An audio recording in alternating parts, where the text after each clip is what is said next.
Nous sommes rappelés constamment par les médias du changement climatique. Il n'y a pas un jour où ce sujet ne soit pas abordé. Pour l'étudiant de la Bible, ceci n'est pas anodin. Saviez-vous qu'au temps du prophète Élie, il y eut aussi un changement climatique de grande ampleur? Rien n'échappe au contrôle divin. Si Dieu permet une chose, c'est bien pour une raison. Posons-nous la question. Le changement climatique actuel, avec toutes les catastrophes qu'il provoque, a-t-il quelque chose de prophétique? Est-il voulu par Dieu?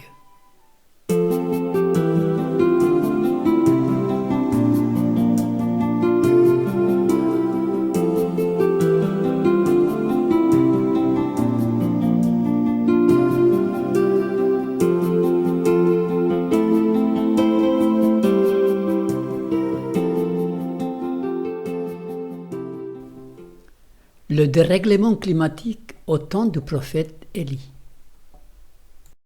Le dérèglement climatique du temps du prophète Élie fut un événement d'une grande ampleur.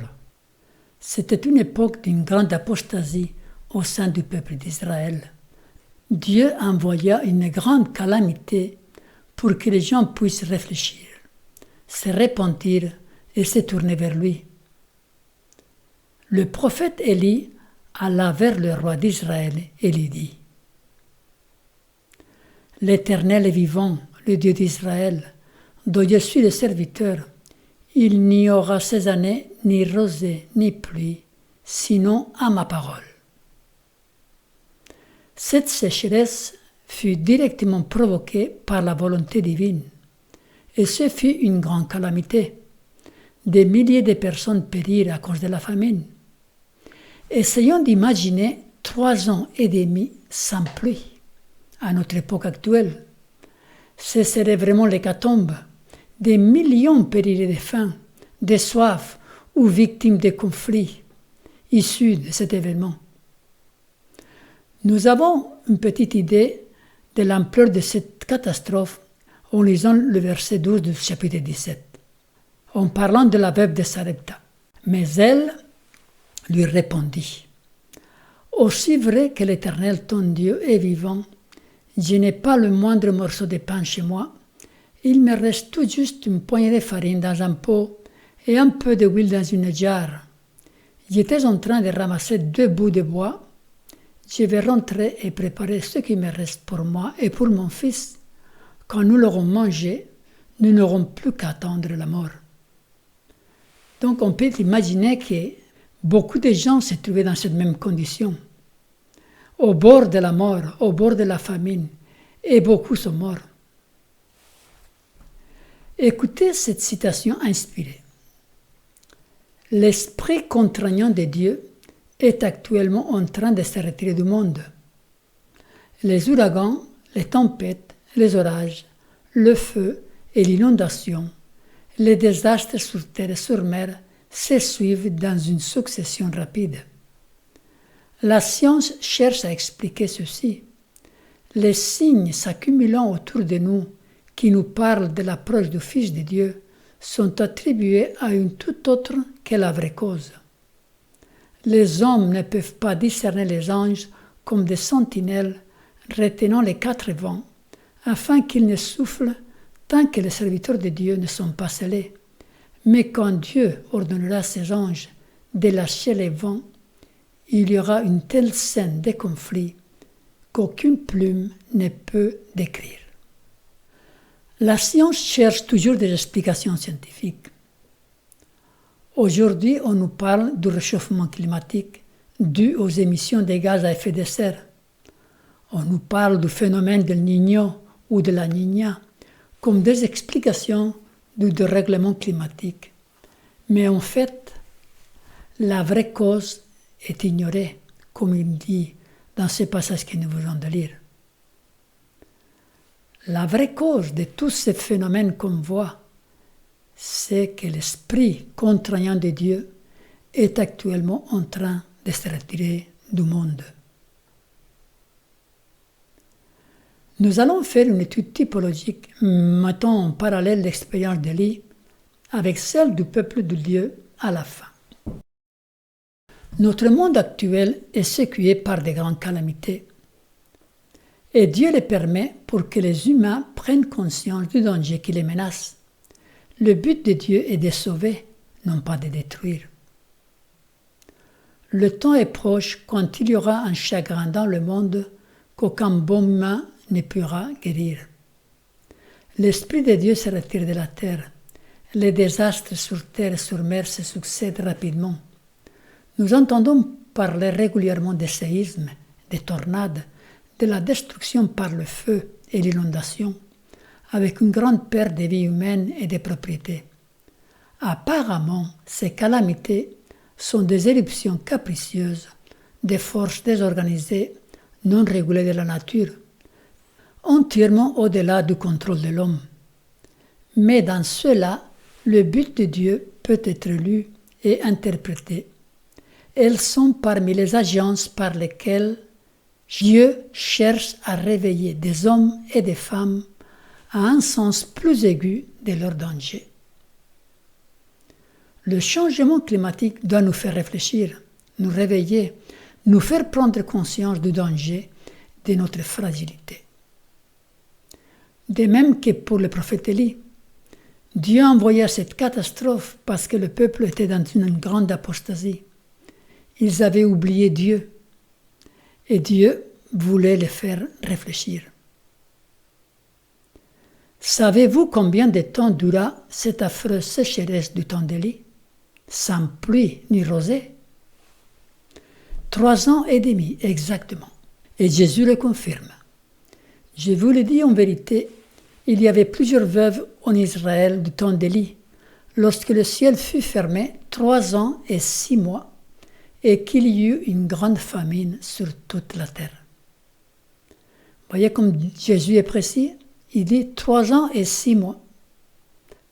Savez-vous combien de jours cela représente? 3 ans et 6 mois, c'est 42 mois. 42 mois fois 30, 1260 jours. Comme par hasard. Un temps, 2 temps et la moitié d'un temps. Le livre de Daniel annonce aussi un temps de détresse similaire à la fin des 1260 jours. Daniel 12, verset 7. Et j'entendis l'homme vêtu de lin qui se tenait au-dessus des eaux du fleuve.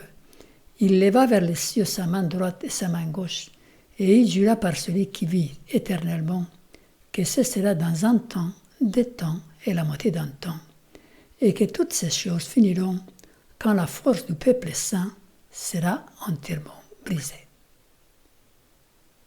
Donc un temps égale 360 jours, c'est une année. 2 temps, c'est 2 ans, 720. La moitié d'un temps, 180. Total, 1260 jours. Donc, il y a eu la sécheresse, 1260 jours.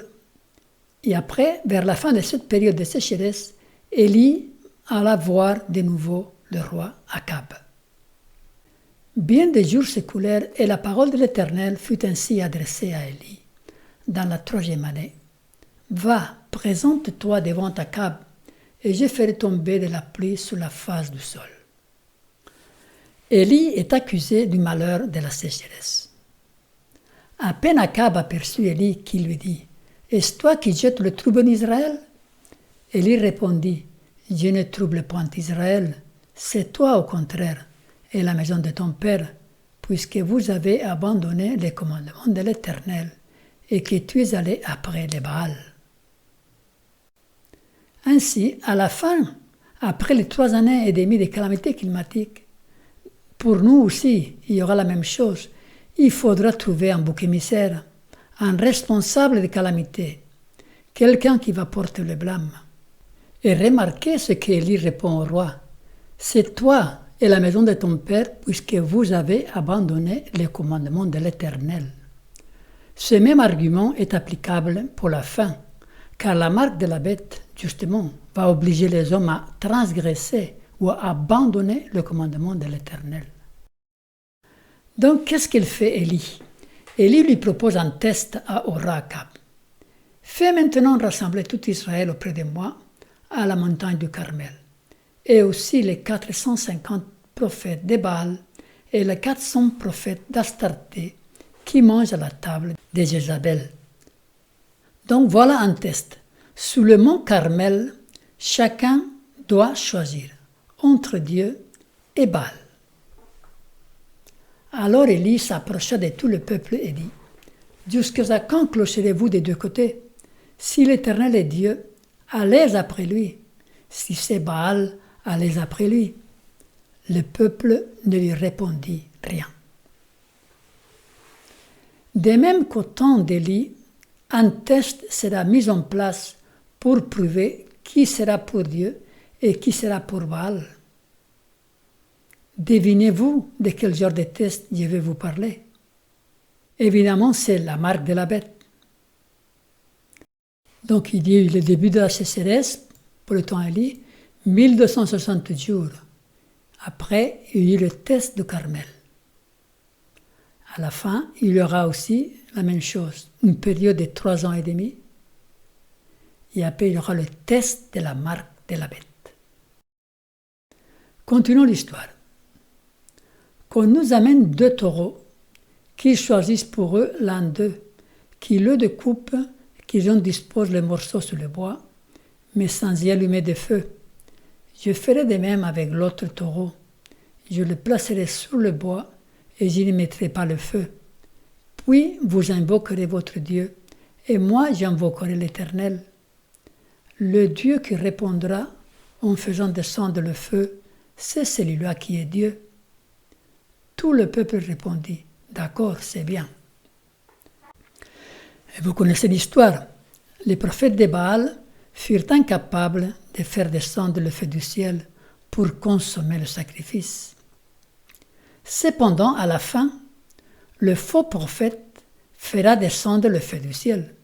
Et vous voyez, et cette expérience qui nous est rapportée dans le livre de l'Apocalypse fait référence justement à cette expérience d'Élie.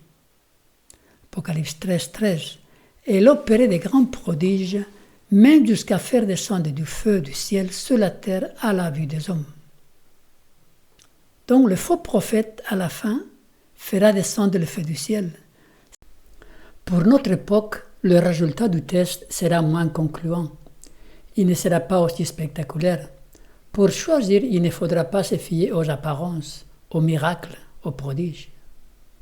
Il faudra se laisser guider par « Ainsi parle l'Éternel ».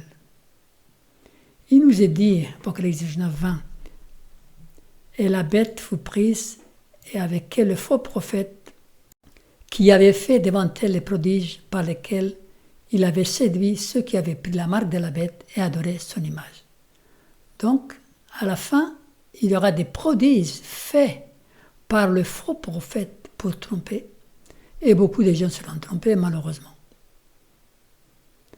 Donc, au mont Carmel, tous choisirent un camp ou l'autre. Qu'est-ce qui s'est passé ensuite? Les prêtres de Baal furent égorgés. Quand tout le peuple vit cela, ils tombèrent sur leur visage et dirent « C'est l'Éternel qui est Dieu, c'est l'Éternel qui est Dieu. » Saisissez les prophètes de Baal, leur dit Élie, qu'aucun d'eux n'échappe. Et ils les saisirent. Élie les fit descendre au torrent de Kison, où il les égorgea. Cet événement est en parallèle avec le criblage de l'Église du reste. La marque de la bête criblera terriblement l'Église du reste. Certaines personnes abandonneront l'Église à ce moment-là. Tous devront faire un choix. Le prophète Ézéchiel a vu en vision ce grand criblage. Ézéchiel 9, 4, 6. L'Éternel lui dit, passe au milieu de la ville, au milieu de Jérusalem, et fais une marque sur le front des hommes qui soupirent et qui gémissent à cause de toutes les abominations qui s'y commettent. Et à mes oreilles, il dit aux autres, passez après lui dans la ville et frappez, que votre œil soit sans pitié, et n'ayez point de miséricorde. Tuez, détruisez les vieillards, les jeunes hommes, les vierges, les enfants et les femmes, mais n'approchez pas de quiconque aura sur lui la marque, et commencez par mon sanctuaire. Ils commencèrent par les anciens qui étaient devant la maison. De la même manière que les faux prophètes et les prêtres de Baal furent égorgés, on voit dans ce passage que les faux bergers seront aussi éliminés de l'Église. Il nous est dit « Commencez par mon sanctuaire », c'est-à-dire l'Église. La marque de la bête constituera un test de loyauté envers Dieu. Tous devront faire un choix entre obéir à Dieu ou obéir aux hommes. Ceci constituera le criblage de l'Église. Elle fit que tous, petits et grands, riches et pauvres, libres, esclaves, reçussent une marque sur leur main droite ou sur leur front, et que personne ne put acheter ni vendre sans avoir la marque, le nom de la bête ou le nombre de son nom. Après l'événement du mont Carmel, Dieu mit fin à la sécheresse. Une pluie torrentielle s'abattit sur le pays. À la 7e fois, il dit « Voici un petit nuage qui s'élève de la mer et qui est comme la paume de la main d'un homme. » Élie dit « Monte et dis à Akab, attelle et descends, afin que la pluie ne t'arrête pas. » En peu d'instants, le ciel s'obscurcit par les nuages, le vent s'établit et il y eut une forte pluie. Akab monta sur son char et partit pour Israël. Ceci est en parallèle avec la pluie de l'Esprit Saint, la dernière Pentecôte qui remplira les enfants de Dieu de puissance. Après cela, j'ai vu descendre du ciel un autre ange qui avait une grande autorité, et la terre fut éclairée de sa gloire. Donc, nous plaçons ces deux événements dans le graphique en parallèle. La pluie du temps d'Élie, la pluie de l'arrière-saison au temps de la dernière Église, après la marque de la bête. Étant arrivé à Israël, le roi raconta à son épouse Jézabel ce qui était arrivé ce jour-là. La reine se mit en colère et elle décréta un arrêt des morts à l'encontre d'Élie. Akab rapporta à Jézabel tout ce qu'avait fait Élie et comment il avait tué par l'épée tous les prophètes. Jézabel envoya un messager à Élie pour lui dire que le Dieu mettrait dans toute leur rigueur si demain à cette heure je ne fais de ta vie ce que tu as fait de la vie de chacun d'eux. Donc ce fut le décret des morts de Jézabel à l'encontre d'Élie. Et ceci est en parallèle avec le décret des morts de la fin à l'encontre des adorateurs du vrai Dieu, de ceux qui refuseront la marque de la bête. Il nous est dit, verset 15 d'Apocalypse 13, « Il lui fut donné d'animer l'image de la bête, afin que l'image de la bête parlât, et qu'elle fit que tous ceux qui n'adoreraient pas l'image de la bête fussent tués. » Qui fit le décret des morts à l'encontre d'Élie? Vous avez remarqué, ce n'était pas le roi Akab, c'était la femme. La femme dans l'Apocalypse, c'est un symbole de l'Église. Et on sait qu'à la fin, le décret des morts, c'est une Église qui est derrière. Ce n'est pas le roi. C'est au contraire, c'est la femme qui va pousser le roi à faire un décret des morts. Remarquez un détail intéressant. Dans le message adressé à l'Église de Thyatire, qui correspond à la montée de l'Église romaine, nous trouvons la prophétesse appelée Jézabel, justement. Apocalypse 2, verset 20. « Mais ce que j'ai contre toi, c'est que tu laisses la femme Jézabel, qui se dit prophétesse, enseigner et séduire mes serviteurs pour qu'ils se livrent à l'impudicité et qu'ils mangent des viandes sacrifiées aux idoles. » La même Jézabel, à la fin, fera un décret des morts à l'encontre des enfants de Dieu. Donc, ceci, on le met dans le graphique en parallèle avec le décret des morts de la fin de la marque de la bête. Élie, face au décret des morts, doit s'enfuir pour sauver sa vie. Élie, voyant cela, se leva et s'en alla pour sauver sa vie. Il arriva à Beersheba, qui appartient à Juda, et il y laissa son serviteur. Les enfants de Dieu devront s'enfuir aussi.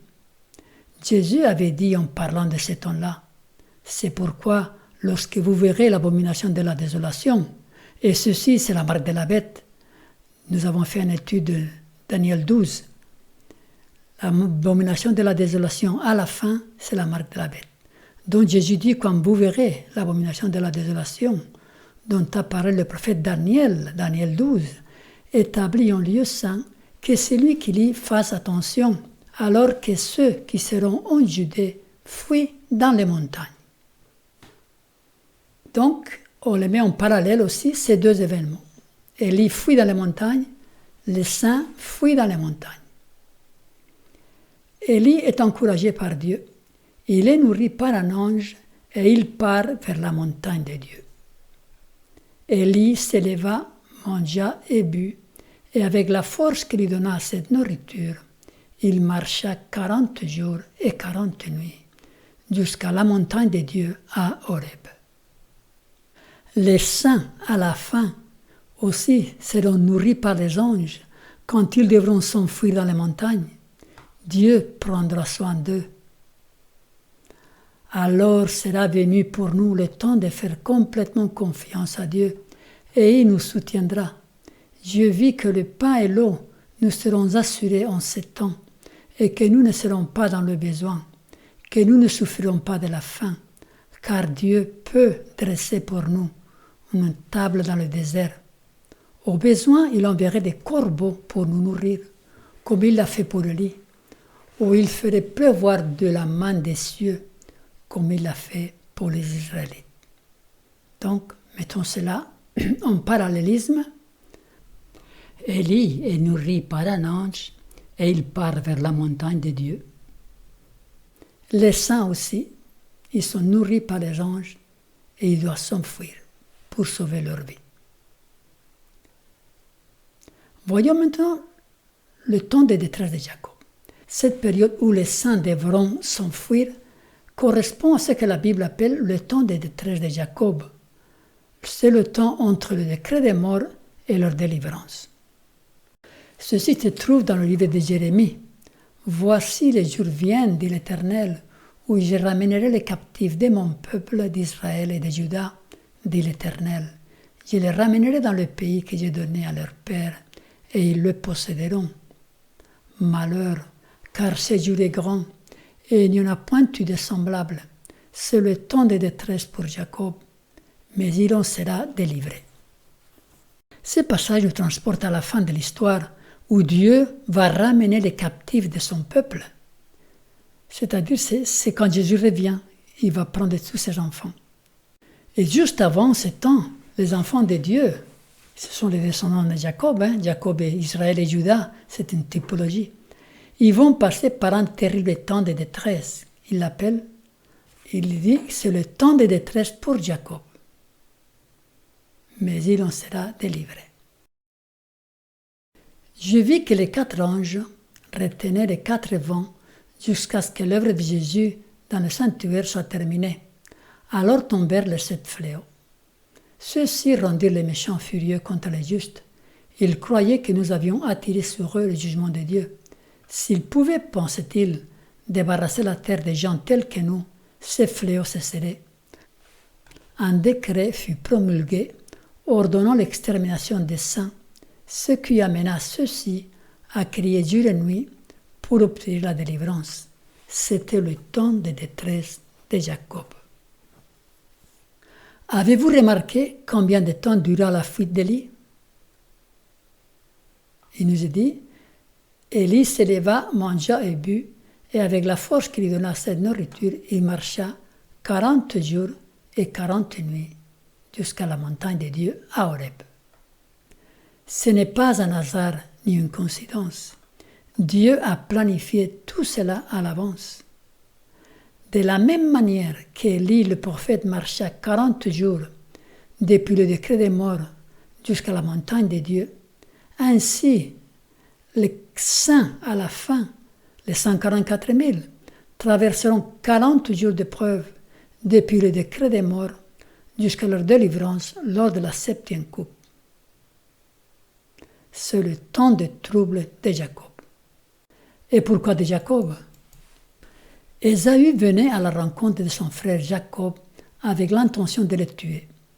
Jacob passa toute une nuit d'angoisse et de détresse dans une lutte acharnée avec un ange. Vous pouvez lire Genèse chapitre 32. En plus, il faut savoir que le chiffre 40 est un chiffre divin. Il apparaît de nombreuses fois dans la parole de Dieu et toujours associé à des épreuves particulières. Je vous donne quelques exemples. La pluie du déluge dura 40 jours et 40 nuits. L'exil de Moïse au désert dura 40 années. Moïse demeura sur la montagne avec Dieu 40 jours. La détresse de Moïse dura 40 jours aussi. 40 jours d'exploration du pays de Canaan. 40 ans d'épreuves pour le peuple d'Israël au désert. 40 jours de défis de Goliath envers le peuple d'Israël. Ninive avait 40 jours pour se repentir avant sa destruction. Jésus passa 40 jours dans le désert de la tentation. Depuis la résurrection jusqu'à l'ascension de Jésus, il y eut 40 jours. 40 étant des chiffres divins associés à certains modèles prophétiques. Nous pouvons dire avec assurance que, basé sur les prophéties de Daniel chapitre 12 et sur la typologie biblique, le temps d'épreuve appelé le temps de détresse de Jacob aura une durée de 40 jours. Posons-nous la question, pourquoi Élie fut emmené au ciel sans passer par la mort? Parce qu'il représente les 144 000 qui, à la fin, seront transmis au ciel sans passer par la mort. Ils vivront une expérience similaire à celle du prophète. Ils seront transportés au ciel avec un chariot. Donc, on va mettre ceci en parallèle. Élie s'enfuit dans la montagne. Les 144 000 aussi doivent s'enfuir dans la montagne. Élie arrive à Horeb, la montagne de Dieu. Les 144 000 sont délivrés lors de la septième coupe. Élie monte au ciel avec un chariot de feu. Les 144 000 montent au ciel avec un chariot aussi. La parole de Dieu est remplie de choses étonnantes. Nous vous encourageons à l'étudier comme jamais auparavant, car les événements actuels sont d'une gravité inouïe. Jésus, en parlant de cette époque, disait « Car alors la détresse sera si grande qu'il n'y en a point eu de pareil depuis le commencement du monde jusqu'à présent, et qu'il n'y en aura jamais.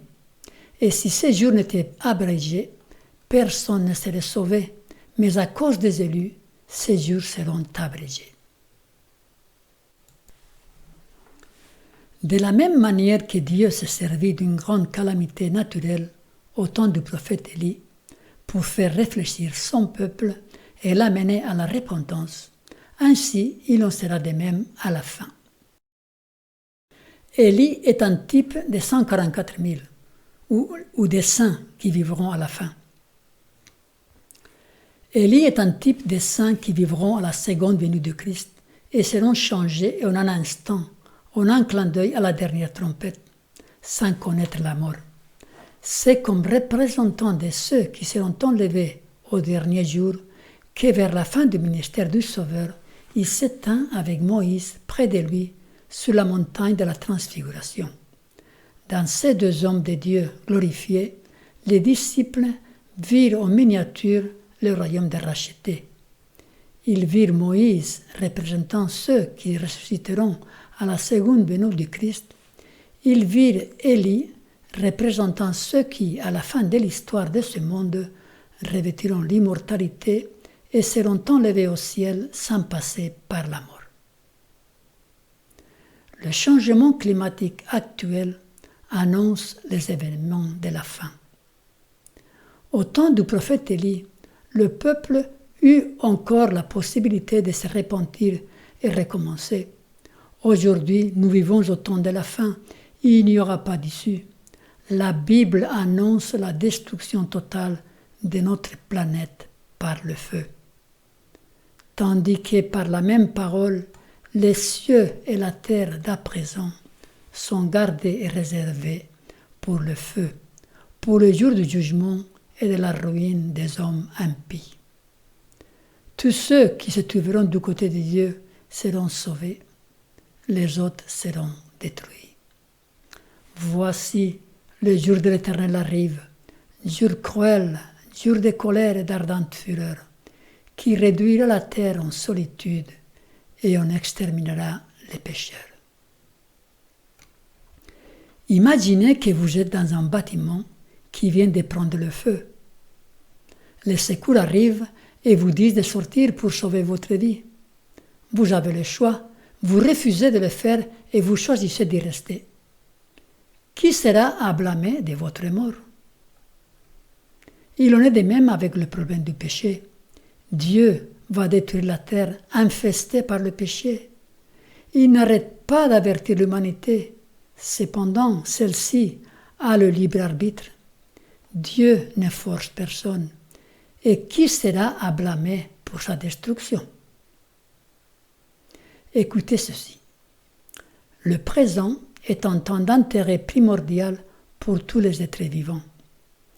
Les législateurs et les hommes d'État, les hommes qui occupent des positions de confiance et d'autorité, les têtes pensantes de toutes les classes ont leur attention fixée sur les événements actuels. Ils surveillent les relations tendues, agitées, qui existent parmi les nations. Ils observent l'intensité de tous les éléments terrestres et ils se rendent compte que quelque chose de grand et décisif est sur le point de survenir, que le monde est sur le bord d'une crise terrifiante. Les jours dans lesquels nous vivons sont très importants et solennels. L'Esprit de Dieu se retire progressivement, mais sûrement de la terre.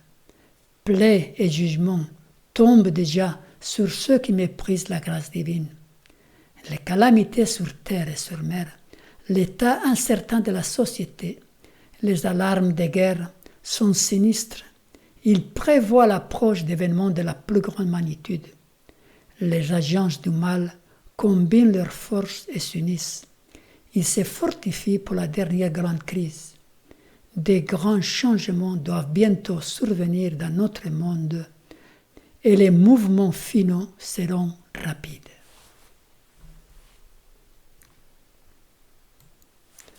Dans les prophéties bibliques, nous trouvons des modèles qui se répètent. Un de ces modèles est composé de 7 années. Il y a 3 événements, un au début, un au milieu, un à la fin, et ils sont espacés de 3 ans et demi, tous les 3 événements. 1260 jours entre le premier et le deuxième, et entre le deuxième et le troisième, pareil. 1260 jours. De la même manière qu'il y eut une dernière semaine prophétique de 7 ans pour la nation d'Israël, et aussi une semaine pour la ville de Jérusalem, ainsi il y aura une dernière semaine pour le monde. La 70e semaine de la prophétie de Daniel 9 est composée de 3 événements majeurs. Le baptême de Jésus qui eut lieu l'an 27, sa crucifixion l'an 31 et la lapidation d'Étienne l'an 34. Tous ces 3 événements furent espacés de 1260 jours ou 3 années et demie. Le temps de grâce pour le peuple d'Israël en tant que nation finissait avec la lapidation d'Étienne et le rejet du christianisme. La destruction de la ville de Jérusalem en l'an 70 par les Romains suivit un modèle similaire. Il y eut 7 années. D'abord, le premier événement de cette dernière pour Jérusalem, il y a un prophète qui a commencé à annoncer la destruction de Jérusalem. 3 ans et demi plus tard, le général Cestius vient et encercle Jérusalem. C'était l'an 66. Il s'en va et 3 ans et demi plus tard, Titus revient avec l'armée et cette fois-ci, il détruit la ville entière de Jérusalem. 7 années. On pourrait citer aussi la destruction de Jéricho. On commence à faire le tour de la ville de Jéricho, 7 jours après, elle est détruite. Donc il y a 7 années ou 7 jours. On trouve aussi ce même modèle lors du déluge. Noé rentre dans l'arche, 7 jours après, il y a le déluge. Selon la prophétie de Daniel, chapitre 12, la dernière semaine du monde suivra un modèle similaire. 3 événements espacés de 1260 jours ou 3 ans et demi. Le premier événement est un événement inconnu, la Bible n'en parle pas, mais celui du milieu est la marque de la bête. Et le dernier événement, c'est la fin du temps de grâce. Et entre ces 3 événements, il y a 2 périodes de 1260 jours. Si nous étudions en détail le chapitre 12 de Daniel, et pour cela nous vous invitons à regarder la vidéo Le sacrifice perpétuel, où nous expliquons tous les détails de la prophétie. Il y aura donc 3 événements espacés de 3 ans et demi. Entre la marque de la bête et la fin du temps de grâce, il y a pas 1260, mais 1290. Pourquoi ceci? En fait, c'est le même modèle prophétique, 3 ans et demi, mais Dieu, puisque c'est la fin du temps de grâce, c'est définitif, c'est irréversible, Dieu ajoute un mois de plus. Il ne veut pas qu'aucun périsse, comme dit l'apôtre Pierre. Il veut que tous arrivent à la repentance. Donc Dieu ajoute un mois de plus, 1290 jours, entre la marque de la bête et la fin du temps de grâce. Et après, on sait, dans la même prophétie, qu'il y aura 1335 jours jusqu'à la délivrance des saints. Donc, vous voyez, 1290 jours, 1335. Entre les deux, il y a 45 jours de différence.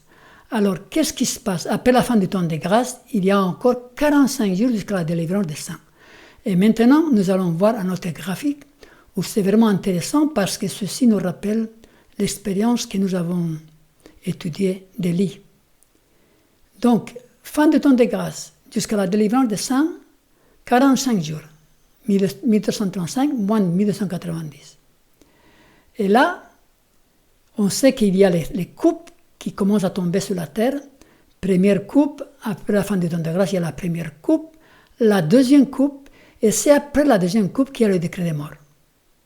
Et rappelez-vous de l'expérience d'Élie, entre le décret de mort et sa délivrance, son arrivée à la montagne d'Horeb, il y eut 40 jours.